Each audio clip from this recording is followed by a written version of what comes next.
Good morning, church. Good morning.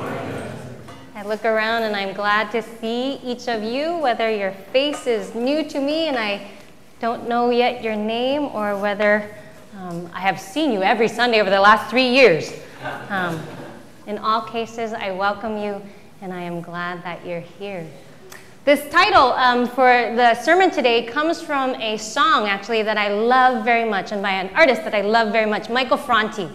He's in the Bay Area, actually, and he has a song, Do You Love? And I encourage you to go back and listen to it, find it, if you would, because I think it has a really amazing message. But this week, as I was kind of just sitting with scriptures, this song started going in my head, and one of the refrains, of course, is, it's not about who you love, it's about do you love, right? It's not about who you love, but do you love? And I want to just have that in the back of our heads as we go on today. In the Guinness World of Book Records, which I read regularly, there is recorded the world's shortest sermon. And it was given by a reverend by the name of John Albrecht. Interesting, John, and we're reading from the first letter of John today. Gina. He was an Episcopal priest, and maybe this is why. He was in Michigan. He got up in the pulpit on a particular day. He stood there for a moment looking out over the congregation, and he said, love. And then he sat down. And it said that some of Albrecht's members said that this was the best sermon that he had ever preached.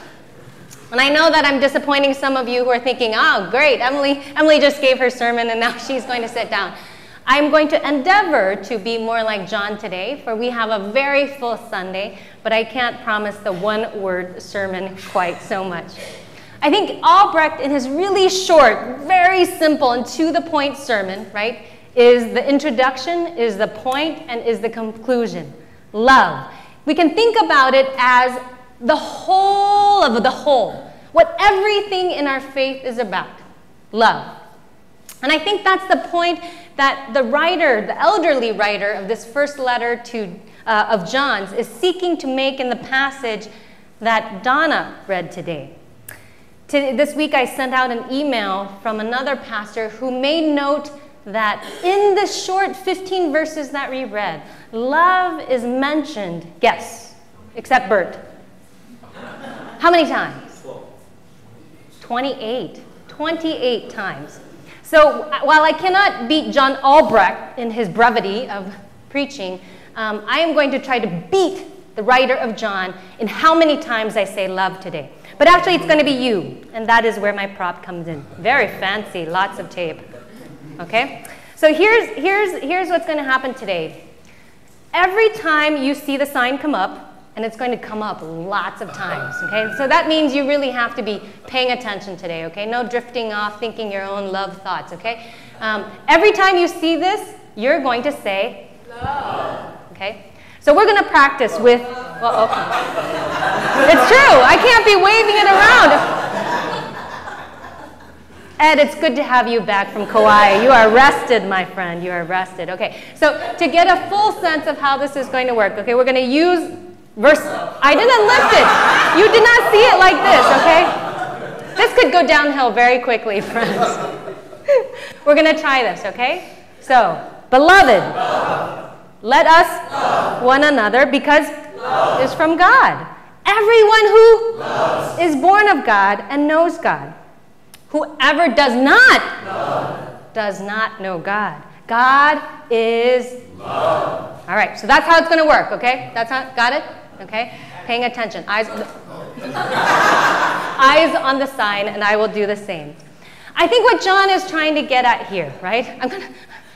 What John is getting at here, you guys know I'm a very demonstrative preacher. It's a little bit hard for me to now hold it to the bottom. Is that our faith is not just about a set of beliefs. Okay? Or having the correct beliefs, as it were. Trying to figure out, okay, what's right? What do I think? Should it be this or should it be that? Because you could believe all the right things and still not, right? Our faith is certainly not about a bunch of rules either to follow, right? Sometimes you try to figure out, so what are the rules that we should be following? Because you could do everything right, but still not. And there you would have it. And our faith is not, my friends, about getting to heaven one day. Our faith, the elderly gospel writer contends, is about a God who is and who is so persistent that she tried on skin and came to be amongst us. It's about a God whose very essence is and demonstrated that in the mystery of the cross, and who invites all of us who follow to live in and be that. If there is something to believe, it is. If there's something to follow, it's not rules, but. And if there's somewhere that we're supposed to be getting to, it is to. It follows that the church's job, our main responsibility, is to be a school of.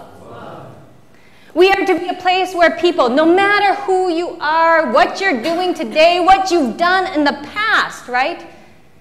Number one, it's a place to be where you experience, where you come to understand, and where you experiment and practice. Now, let me be clear, okay? Is not a code for being nice. Okay? Sometimes as Christians get a little bit confused, right? And we put nice in the place of, and we think that this is a place that people should come and experience niceness, somewhere where we try to understand more deeply how it is to be nice, and where we practice and experiment with being nice. But the reality, friends, that we have to remember is Jesus was not killed for being nice. The kind of love,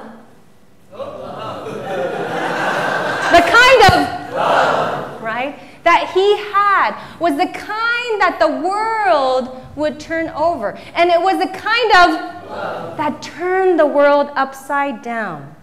So no, the church is not a school of niceness. The church is the school of that.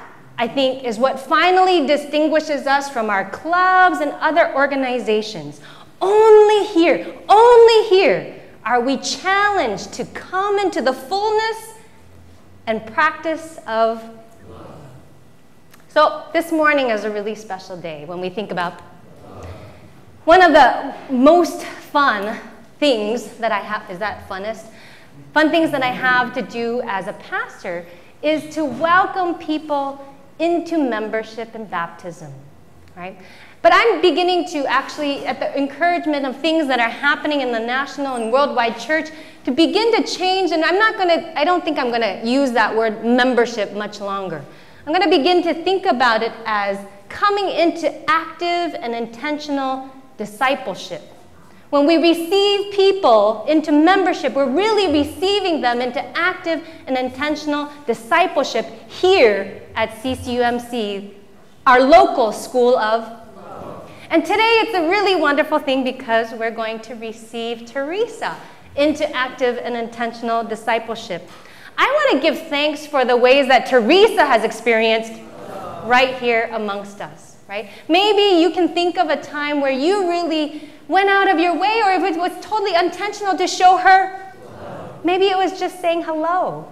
Maybe it was sitting next to her. Maybe it was inviting her to the food pantry with you, giving her a ride. Maybe it was saying, hey, I'm glad to see you today. In all those ways, I want to celebrate and give thanks for the experience of that we've had between us. I also want to celebrate the ways that I've witnessed Teresa practicing and experimenting with while she's been here so far, right? One of the greatest joys is that over the last couple weeks, she is like now my model worship participant because, truth be told, okay, the first time she read scriptures, she came in a special outfit. right? The second time I said, Teresa, do you know you're reading scriptures today? And she said, I know, I'm so excited. It's an honor, right? And then yesterday when we were at the food pantry meeting, I said, tomorrow is your big day, Teresa. And she's like, I'm so excited. That is a really wonderful testament to the presence of God's.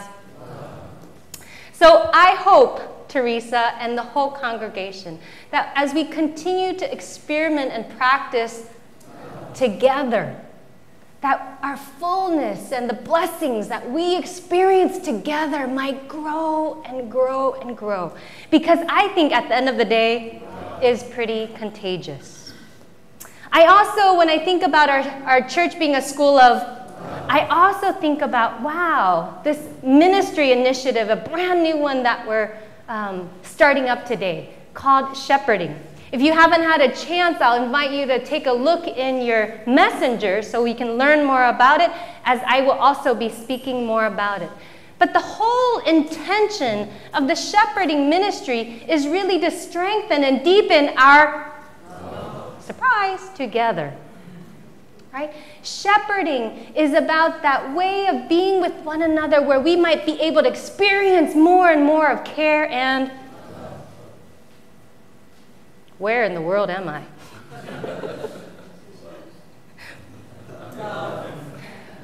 So as we think about these words from John, right, where he talks about love and he uses it over 28 times, I think he's really trying to help us recognize the hugeness, the enormity, the presence of all over the place.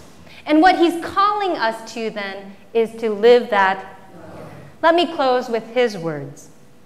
Beloved, since God you so much, we also ought to one another. No one has ever seen God, but if we one another, God lives in us. And God's love is perfected. It's made whole in us. That is our blessing, and that is our hope. Amen.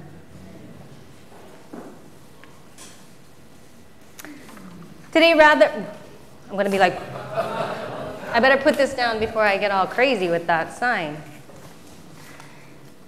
Today, rather than moving immediately to the passing of the peace, we want to receive Teresa not into membership, but